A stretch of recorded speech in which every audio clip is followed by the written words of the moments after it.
We've all heard of the tree of knowledge that stands in the Garden of Eden and whose fruit caused the fall of man. But have you ever heard of the salmon of knowledge? How about the hazelnut that knew everything? Welcome back, my friends. I'm Storycrow, and today some more Celtic mythology, particularly the legend of Fionn Mac Cumhaill and the Salmon of Wisdom. Let's go.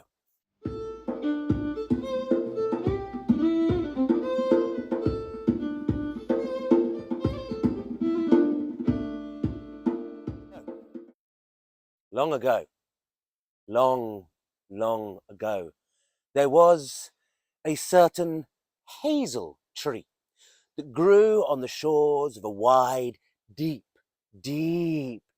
pool that was fed by the River Boyne in Ireland.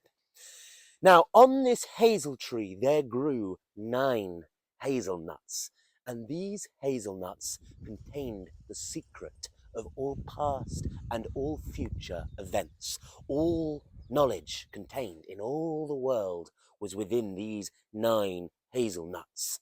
And one by one, deep in time, in dream time, these hazelnuts dropped into that pool below the hazel tree and caused a ripple. That ripple was felt by a salmon swimming deep in the dark waters. This salmon was already the oldest being in existence.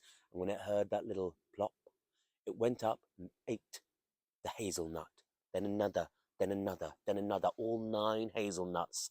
So say the Druids of old. And that salmon became the repository of all knowledge, all wisdom in the world. And the Druids of old knew whoever caught and ate that salmon would be the wisest man that had ever lived and would ever lived. They would know everything. Now there was once a certain druid, a seer, a poet, a wise man, the wisest man in all Ireland, and his name was Finnegas. And Finnegas could divine the future through the patterns of birds, through throwing the ogham staves on the ground, through the pattern of the sunlight on the water. And he knew the prophecy came down to him, perhaps in a dream, that he would be the one to catch the salmon of wisdom. So with this knowledge and this quest in his heart, Finnegas made his way to the banks of the River Boyne, and he made himself a little hermitage there, a little hut, if you like. And day after day, he would spend the first part of the day when the sun rose out the mouth of the morning, composing his poetry on the banks of the Boyne. He would do his chores, and he would spend every other minute, every hour he could, usually when the shadows grew long, fishing for this salmon, the salmon of wisdom, that he might have the knowledge that he desired so strongly. 7 long years passed with Finnegas, the hermit, the seer, living this simple life on the banks of the River Boyne, when a young boy came into his service, a young blonde boy that was also searching for knowledge. Because, my friends, of all desires but one are fleeting, and that one desire lasts forever. That is the thirst for knowledge. And that boy's name, as you may have guessed by now, was Fionn, which means blonde, because he was. So, my friends, I'd like to step back a little bit now and tell you about Fionn Mac Cumhaill, because I've told some stories about the legendary Irish hero Fionn Mac Cumhaill on this channel. I'll put some links to some of those stories at the end. But this is from the boyhood deeds of Fionn Mac Cumhaill, young Fionn, when he was still a lad. So Fionn Mac Cumhaill was the son of a man named Cumhaill, or sometimes Ool. Perhaps if any of my Irish friends out there might correct me on the exact pronunciation, but I'm going to call him Cumhaill. So Cumhaill was the leader of the Fianna. The Fianna were a legendary band of elite warriors in old Ireland. This is back sort of, if we were going to place it in history, it would be probably sort of in the Iron Age and before.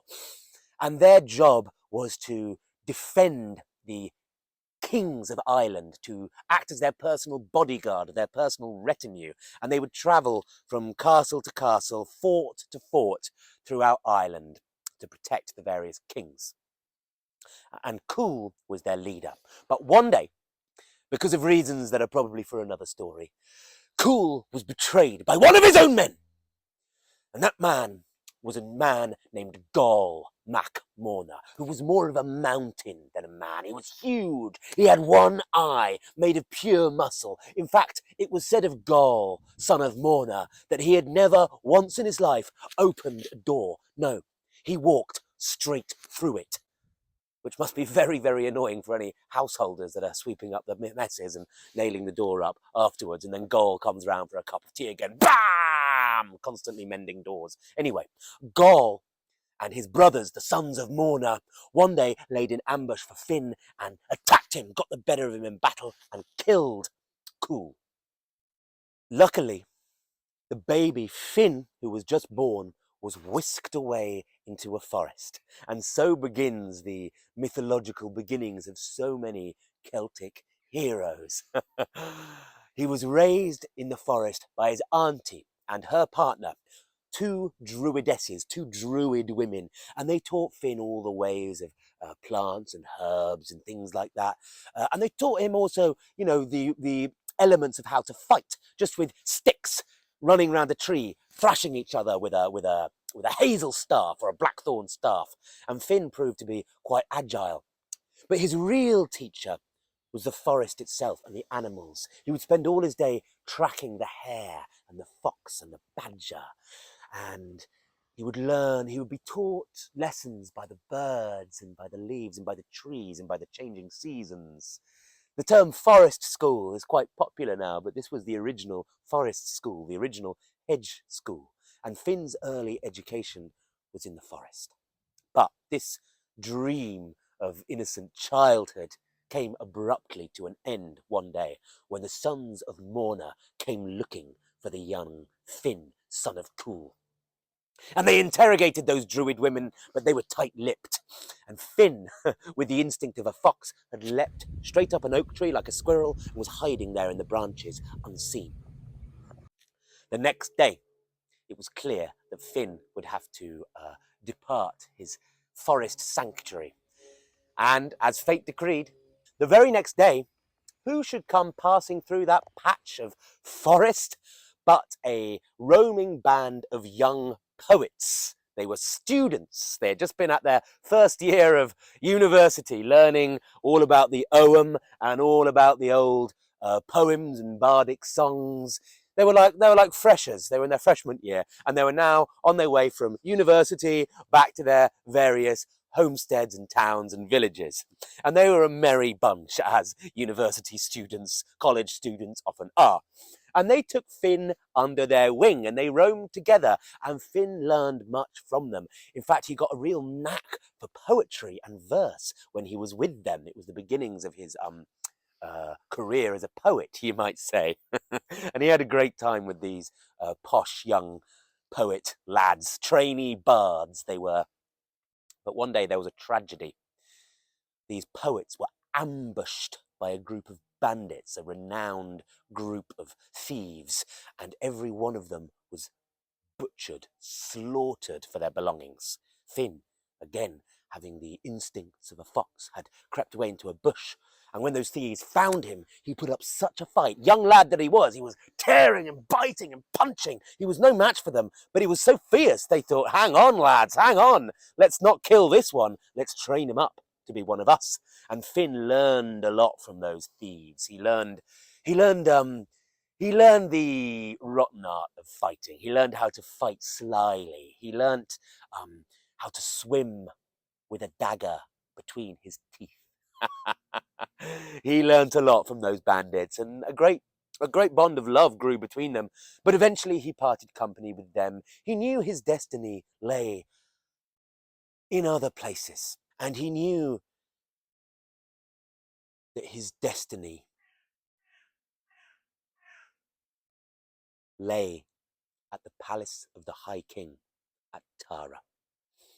So onwards he was driven by some unconscious desire, by the strings of fate, until eventually he came to the banks of the River Boyne, where we began this story, and he came under the tutelage of a sage named Finnegas or Finnegas. So, as I said at the beginning, Finnegas had been 7 long years hunting this salmon, and he took Finn under his wing, and Finn learned much from Finnegas. He learned Latin, he perfected the arts of poetry, he asked many questions. Finn always asked questions, because even if you don't get an answer, a well-asked question is like a well-packed snail that carries its answer on its own back. And Finn asked many, many questions of Finnegas, and Finnegas was such a kind and patient man, he answered them, every one. "Why do you live by a river?" asked Finn one day. "Well," said Finnegas, "because a poem is a revelation." And the steady stream of a river reveals poetry to the mind. And Finnegas and Finn composed many verses there together. Finn stayed here for a long time, and it was a blissful time to him. All days and nights rolled into one. He would do his chores around the house, sweeping up the hearth, catching food, and Finnegas would spend a long time fishing. And eventually Finnegas told him what he was doing. He told him all about the salmon of knowledge and about the hazel tree of knowledge and the hazelnuts of knowledge. Because Finn asked Finnegas, "Why are you fishing by this deep pool? Surely the salmon are more plentiful in the River Boyne itself." And Finnegas said, but the salmon of knowledge lives in the pool, not in the river." Finn asked, "Why not find the hazel tree itself and then eat the nuts directly from the hazel tree?" That's a question some of you may be asking. It's a question I asked myself when I first heard this story. No, said Finnegas, because to have the knowledge of the hazel tree itself, one would have to eat the hazelnuts of the tree. So the easier way is to eat the salmon. So for a long time, Finn stayed with Finnegas. And one day, Finn was asking many questions about this salmon.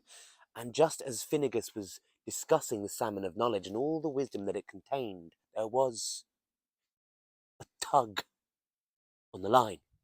And he reeled that fish in, and sure enough, there was a great pink salmon, the biggest salmon he had ever seen. Vast it was, pulling it in. And he was a strong man, Finnegas. He may have been old, but he was wiry, and he pulled that salmon in with all his might. Now, there's something you need to know about the salmon of knowledge. If ever you make eye contact with it, you fall instantly asleep. So Finnegas had to be very careful to avert his eyes while he was reeling this salmon in. And then finally, he got it out the water, and the salmon leapt out of that dark pool and turned sideways and eyeballed Finnegas. And Finnegas fell completely asleep. And then Finn had to jump on the salmon, pull it in and put it on a willow basket, the whole time with his eyes closed, doing it by feel alone, because he had those skills from his time in the forest. He put that wicker basket over the salmon, and it was safe. And then he, slapped his master gently awake. And Finnegas awoke and said, "Have we got it? Did we get the salmon?" And Finn said, "Yes, my master. The salmon of knowledge is yours." "Well done, my young apprentice," said Finnegas. But then Finnegas became very, very serious as he looked at this salmon in a basket. Disappeared into himself. And Finn asked, "What's wrong, master?" And Finnegas said, "My young apprentice, I'm going to take a walk. I would like you to prepare this salmon. Make a fire, make a spit, roast it, make sure it's perfectly cooked. And when I return, I will eat the salmon that I've spent many long years, my whole life, seeking. Do not be tempted to touch or even taste any of that salmon." And Finn said, course, my master." Solemnly, Finnegas walked away. Finn, being obedient and dutiful, made a fire. Good fire. He made a spit. He put the salmon on it. He started to roast it. And it was roasting deliciously. The smoke was rising. The fish skin was starting to bubble. The aroma coming from that roasting fish. Have you ever roasted a salmon over a fire? It's the most delicious thing. Got to get it quite nice and high. The coals have got to be just right. And then eventually one side of that salmon was just perfect. The skin was crispy and burnt, but it wasn't yet falling off the bone. And Finn just turned that salmon over so the other side could cook, and a blister of the skin burst, and he burnt his thumb, and instinctively, without thinking, put his thumb in his mouth to ease the pain.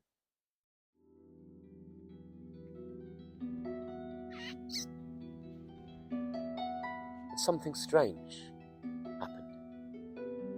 The colours brightened. He felt like he could know, see, feel what was happening, what was about to happen. He knew Finnegas was just about to return, and sure enough, he came through the trees. And Finnegas looked at Finn, and he could see straight away something about the boy had changed. His eyes were bright. There was a brightness radiating out of him. And Finnegas said, "My young apprentice, you've eaten of the salmon, haven't you?" And Finn said, "No, my master, I wouldn't dream, not even the slightest morsel. The only thing that happened was when I was turning the salmon over, I burnt my thumb and put my thumb in my mouth, and now everything feels different." Finnegas, with a heavy heart, understood. "Now, my boy, you eat every last scrap of that salmon." You see, the prophecy that Finnegas had received had told him that he would catch the salmon. It never said that he would be the one to eat it. And he knew now that Finnegas was just a part of a greater story. "You are Fionn Mac Cumhaill, aren't you?" said Finnegas. And Finn, once he had eaten of all the salmon, suddenly knew. He suddenly knew everything. It's like his whole mind was like the life cycle of a salmon. He could see the rivers going back into the sea, to the source of things, into human history. He could see the fight between his father, Cumhaill, and the sons of Morna. He could see his dad's own death. He could see into the future, like a salmon swimming upstream towards the source of things, towards the great day that dawns and the light that fills the world. He could see his destiny, many destinies, many streams, all mingling at the same source. He knew that he would take his father's rightful place at the right-hand side of the king, the High King of Ireland, Conn of the 100 Battles. Finn knew all this. Finn saw it, and he said to Finnegas, "Yes, I am Fionn Mac Cumhaill." And Finnegas said, "My boy, I have no more to teach you." Good man, Finnegas, good man. Finn packed his things, said goodbye with a tear in his eye to his beloved tutor.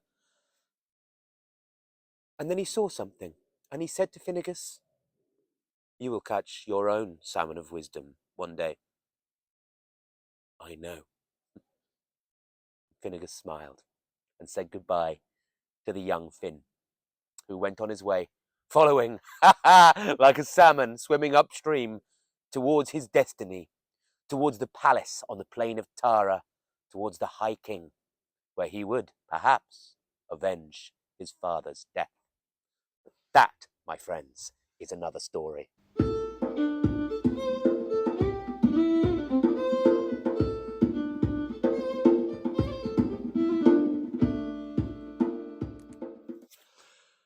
So There's a lot going on in this story, and I love stories about Fionn Mac Cumhaill, and I've told a few on this channel, but none from the boyhood deeds of Fionn. If any of you out there are sort of mythology nerds like me, or have been watching this channel for a while, this story might chime some bells with you. There's a British version, a Welsh version of this story from Welsh mythology, Celtic mythology, called, well, it's about the birth of Taliesin. Taliesin means shining brow or shining eyes. And there's some very similar motifs. In this, there's a cauldron, a witch's cauldron, Ceredwen's cauldron, and he burns his thumb on the potion and the same thing happens.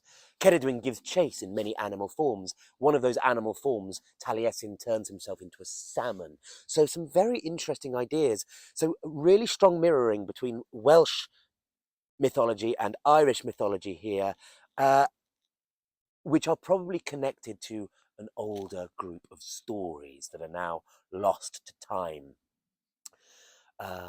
Other associations in myth that I'm reminded of in this story is, of course, Yggdrasil, the tree of knowledge in Norse mythology, and there's a well of Urd at the bottom where Odin gets the knowledge of the runes after hanging himself on the tree of Yggdrasil.